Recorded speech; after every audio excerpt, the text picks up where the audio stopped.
बच्चे हमें सुन रहे हैं, हम आप सभी से ये कहना चाहते हैं, आज जो हम सामने बैठे हैं और आप जो सम्मान के साथ हमारी बातों को सुन रहे हैं, ये सारा अधिकार हमें बाबा साहब डॉक्टर भीमराव अंबेडकर से पहले नहीं था। बाबा साहब डॉक्टर भीमराव अंबेडकर इस दुनिया में अगर ना आए होते तो हम आज बूट पर आपके सामने आजादी के साथ खड़े होकर बाबा साहब की ही देन है। हम सब लोग यहाँ कह सकते हैं और एक दूसरे की बात को सुन सकते हैं। अगर हम इतिहास में जाएं तो हमें पढ़ना लिखना तो दूर, पूरे कपड़े पहनने का भी अधिकार नहीं था, अच्छा खाना हमको नसीब नहीं होता था, और जिस जगह पर तालाब पोखरों में जानवर और कुत्ते पानी पी सकते थे, हमारे समाज के लोगों को वहां पर आजादी से पानी पीने का भी अधिकार नहीं था। बाबा साहब डॉक्टर भीमराव अंबेडकर, चूंकि उनका परिवार ब्रिटिश गवर्नमेंट में, उनके पिताजी सूबेदार के पद पर तैनात थे, सरकारी नौकरी में थे, इसलिए उस मनवादी व्यवस्था में भी उनको पढ़ने लिखने का अधिकार मिल गया। जब ब्रिटिश गवर्नमेंट ने उनकी सिफारिश की, तब जाकर के विद्यालय में उनका एडमिशन खिला हुआ। जब पढ़ने के पहुंचे तो उनके अध्यापक ने कहा, तुम्हारा एडमिशन हो गया है, सारे अपर कास्ट के उच्च वर्ग के बच्चों के जाते हैं, बाहर रखे, वहां पे बैठ जाइए और मैं अंदर से पढ़ाऊंगा, और जो आवाज बाहर आपके कानों तक जाएगी उससे जो सीख पाओ, पढ़ पाओ, वो पढ़ लो। बस आपको इतनी ही आजादी है। वहां बाहर बैठ करके पढ़ाई की, और दुनिया में आज तक ऐसा कोई विद्वान नहीं हुआ है जिसने बाबा साहब डॉक्टर भीमराव अंबेडकर के बराबर आज तक भी शिक्षा प्राप्त कर पाई है। ऐसा कोई विषय नहीं, ऐसी कोई डिग्री नहीं जो हमारे बाबा साहब के पास नहीं है। बाबा साहब डॉक्टर भीमराव अंबेडकर का एक नारा था, शिक्षित रहो, संगठित रहो और संघर्ष करो। बाबा साहब डॉक्टर भीमराव अंबेडकर की जीवन के प्रयासों से, उनके बलिदान से और उनके लिखे हुए संविधान से हमारे समाज जो अधिकार मिले हैं, आज उन अधिकारों के माध्यम से हमारा समाज शिक्षित भी है, और हम काफी हद तक, आप सभी आप देख रहे हैं ये कमेटी, मैं जब से पैरों पे खड़ा हुआ हूँ, दिस्तापुर कमेटी बहुत ही प्रसिद्ध है। इन लोगों ने मिशन के लिए बहुत मेहनत की है अपने जीवन में। इन प्रयासों से हम लोग आज संगठित भी हैं, और संगठित हैं, संघर्ष भी कर रहे हैं, लेकिन कहीं न कहीं बाबा साहब डॉक्टर भीमराव अंबेडकर और हमारे बहुजन समाज के महापुरुषों के बताए गए रास्तों पर चलने में भटक जाता है।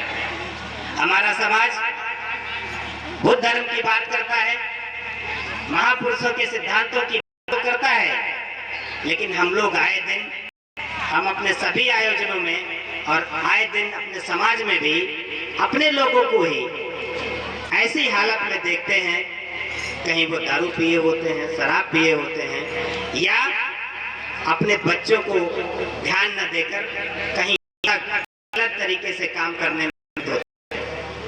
अगर अपने महापुरुषों के रास्ते चलते और बाबा साहब डॉक्टर भीमराव अंबेडकर जीवन के संघर्षों को याद रखें और उनके सिद्धांतों को थोड़ा सा भी अमल करें और अपना जीवन सुधार कर जितना हो सके अपने बच्चों की पढ़ाई पर, उनके भविष्य को संभालने में अगर लगा दें, तो आज मैं समझता हूँ हमारे महापुरुषों का जो बलिदान है वो जरूर साकार हो जाएगा। अपने समाज खड़े हैं उसे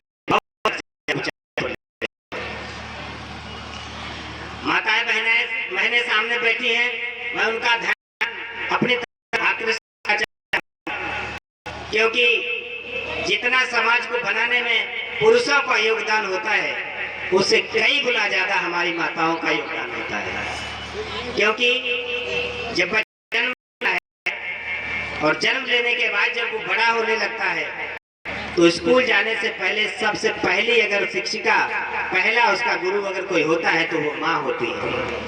अगर एक माँ शिक्षित हो जाए, समझदार हो जाए, तो एक परिवार के साथ दो और दो के साथ अनेक परिवार को वो समझदार और शिक्षित बना सकते हैं। तो मैं अपने माता बहनों से भी ये गुजारिश करना चाहता हूँ कि वो भी अपने बच्चों की शिक्षा, तो वो दिन दूर नहीं कि उनका परिवार सुसज्जित और बहुत ही मजबूत, दुख और गरीबी दूर हो जाएगी।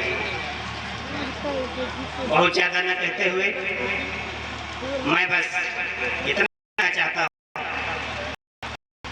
कि बाबा भीमराव अम्बेडकर पढ़ने के बाद अगर तो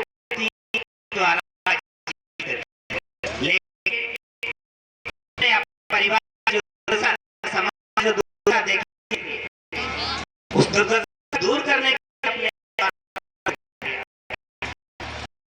और ऐसे अधिकार दिए, कपड़े पहनने का अधिकार दिया, स्वच्छ पानी का अधिकार दिया, पढ़ने का अधिकार दिया, सम्मान का जीवन जीने का अधिकार दिया। लेकिन जब वो पढ़कर समाज के लोग हुए तो उनका साथ बाबा साहब जीवित थे, उनको नहीं मिला और इसलिए उन्होंने अपना जीवन त्यागा। तब भी वो खुश नहीं थे। उससे पहले समय भी लिख दिए, लोग हमारे में आ गई लगी, लेकिन खुश नहीं।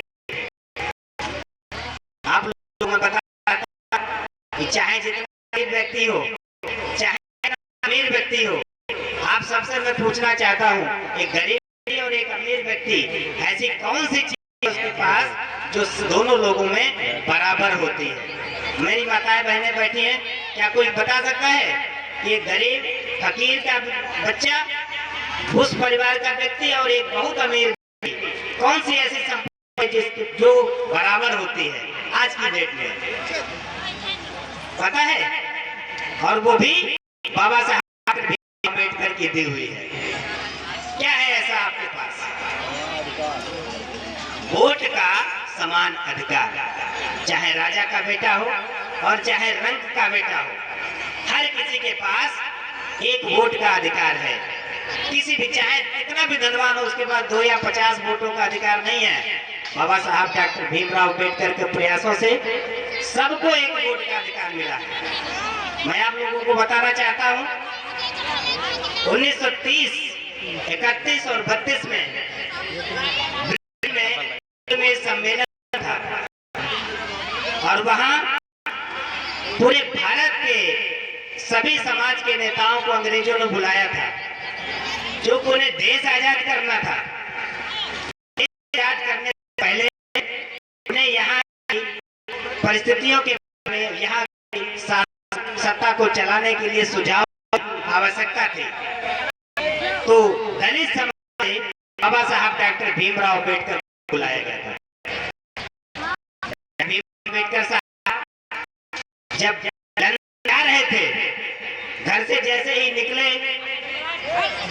तो उनकी पत्नी उनके पीछे से दौड़ते हुए आई कि बाबा साहब आप कहाँ जा रहे हो?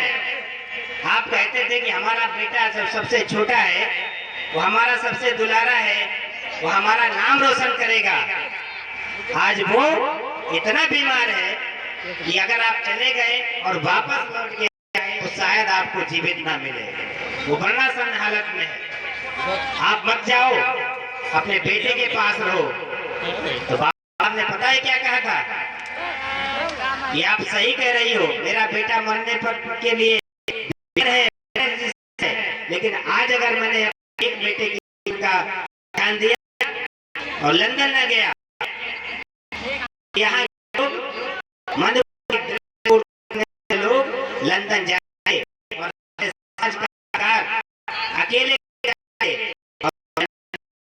एक बचाने के में हजार आज के बेटे कुर्बान जाएंगे। मुझे इस बेटे की परवाह नहीं है, आप लोग इस बेटे को देखो और मैं लंदन जाना है। बाबा साहब डॉक्टर भीमराव अम्बेडकर लंदन चले गए और जब उनको मौका मिला बोलने का तो ब्रिटिश गवर्नमेंट में वहां के शासक थे जॉर्ज मैकडोनाल्ड। उन्होंने उनसे कहा कि मैं आपसे ये कहना चाहता हूं कि आप मेरे देश को, जो वहां की सामाजिक व्यवस्था है, आप अपने ब्रिटिश हुकूमत से हमारे देश को आजाद कर देंगे, लेकिन हमारे ऊपर आपकी ही गुलामी नहीं, इस समाज में हमारे ऊपर दूसरे तरीके की गुलामी भी है, आपको हमें उस गुलामी से भी मुक्ति दिलानी पड़ेगी। तो वहां के शासक संदेह में पड़ गए। उन्होंने कहा ऐसी कौन सी गुलामी है, आप मुझे बताने का कष्ट करें।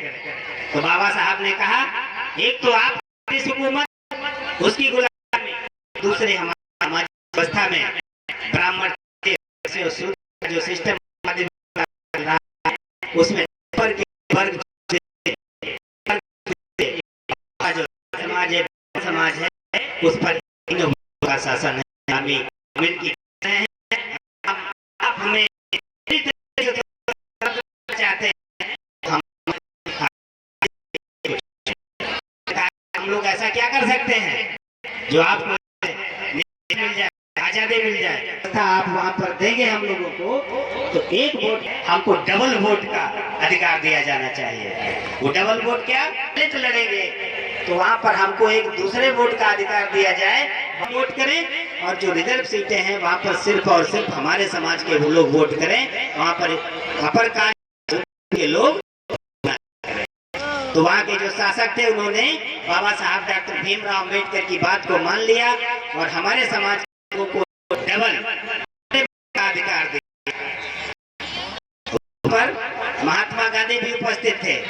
जब ऐसा ब्रिटिश हुकूमत ने हमें तो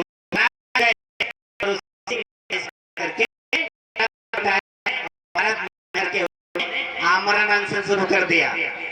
आमरण अनशन का मतलब लोग जानते हैं, तक उनकी बात को न माना जाए, वो मरते दम तक वहां बैठे रहेंगे बिना कुछ खाए पिए, ये होता है आमरण अनशन।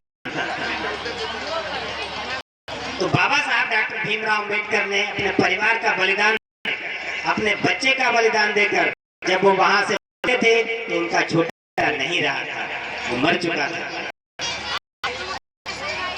तो वोट अधिकार हमको दिलाए और आज हमारा समाज 5 साल बाद, बाबा साहब ने एक और व्यवस्था की लोकतांत्रिक व्यवस्था में कि हर 5 साल के लिए शासक चुना जाएगा।